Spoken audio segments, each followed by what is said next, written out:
भगवान की प्राप्ति के 4 प्रकार हैं। पहला प्रकार भगवान का स्वप्न में दर्शन होना। स्वप्न दर्शन भी भगवत साक्षात्कार है। इस प्रकार की कथाएं पुराणों में भी हैं और संतों के जीवन चरित्र में भी खूब सुनने को मिलती है।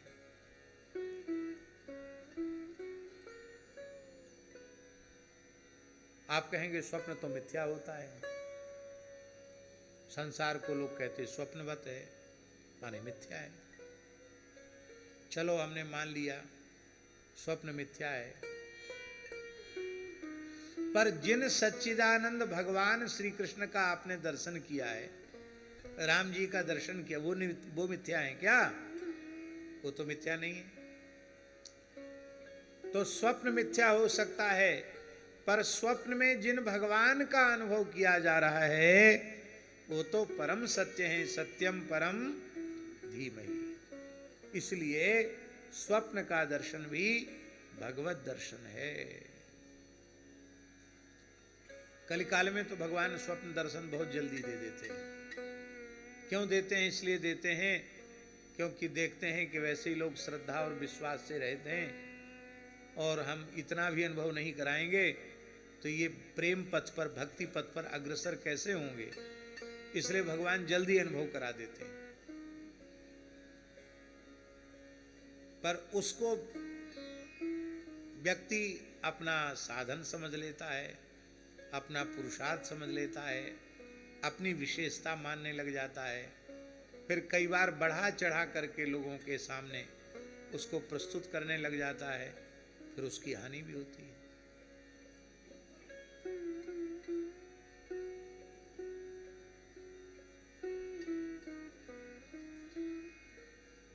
एक महात्मा थे, सच्ची बात सुना रहे हैं आपको।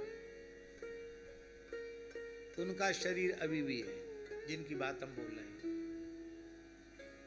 उनको एक बात विरह हुआ मन में कि जब तक राधा रानी मुझे स्वयं दर्शन देकर कुछ नहीं खिलाएंगी तब तक मैं कुछ नहीं खाऊंगा। और खाना पीना छोड़ करके भजन करने लगे। बरसाने की बात है। 6 दिन हो गए बिना खाए पिए। जल तो लेते थे, बाकी कुछ खा नहीं रहे थे। और हमारे ब्रज में एक कहावत है, ब्रजवासी समदाता नहीं और बिन मांगे देता नहीं। ब्रजवासी दाता हैं, राधे श्याम कहो तो जाके टुकड़ा दे देंगे।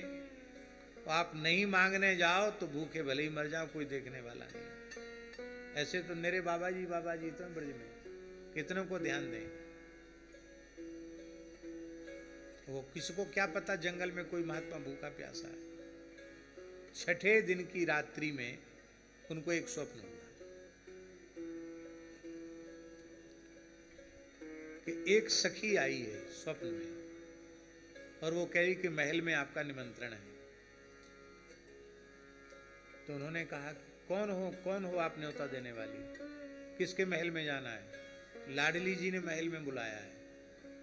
आप कौन है? मैं ललता जी हूं।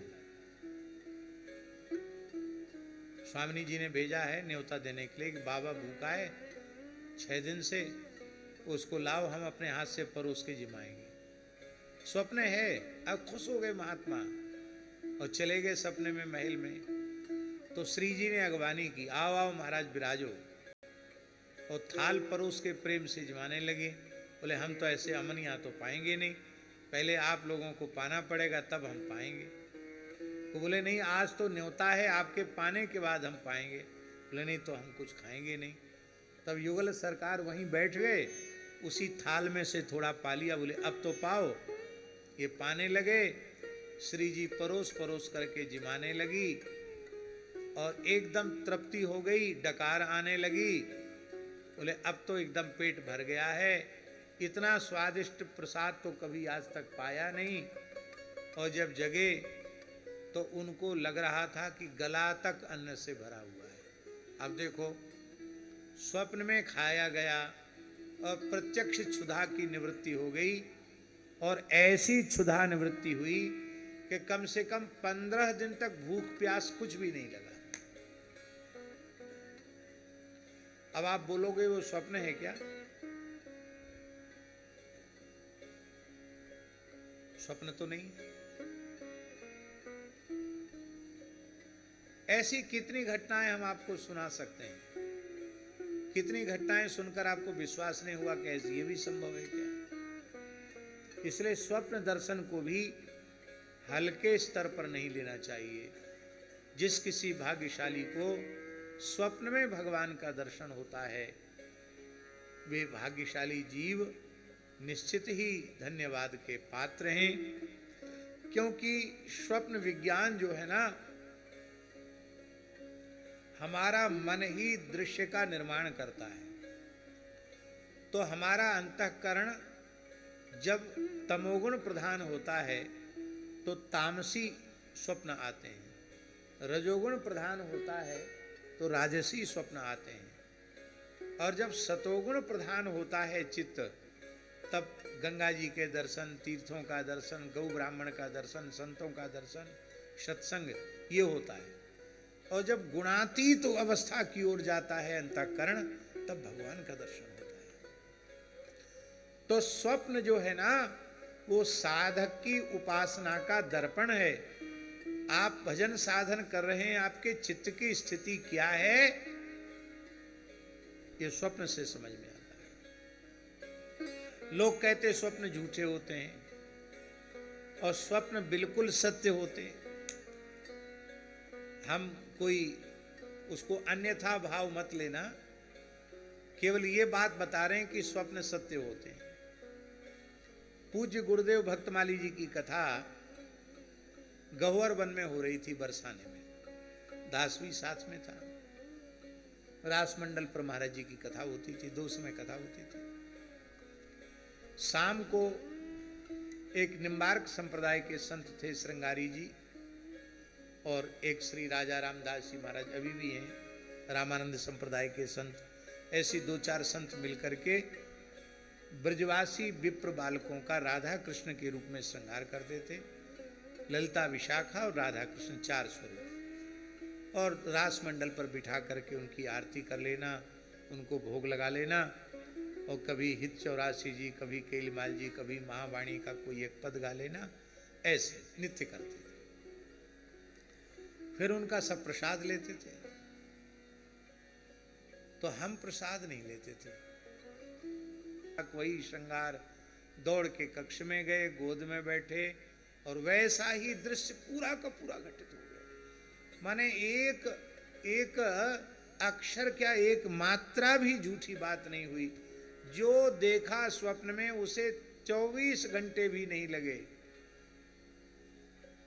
24 घंटे कहाँ लगे? सवेरे 4 बजे तो स्वप्न दिखा है, और शाम को 6 बजे प्रत्यक्ष हो गया, 6, साढ़े 6 बजे प्रत्यक्ष हो गया। तो 24 घंटे कहाँ बीत नहीं पाए? पूरा दृश्य प्रत्यक्ष हो गया। अब इसके बाद हमारे पता नहीं कैसे रुआंसी आ गई, रोने लगे हम। जब तो छूट गया। ठाकुर जी श्री जी के चरणों में सर रख के प्रणाम किया। फिर मैंने रात्रि को महाराज जी को ये स्वप्न बताया।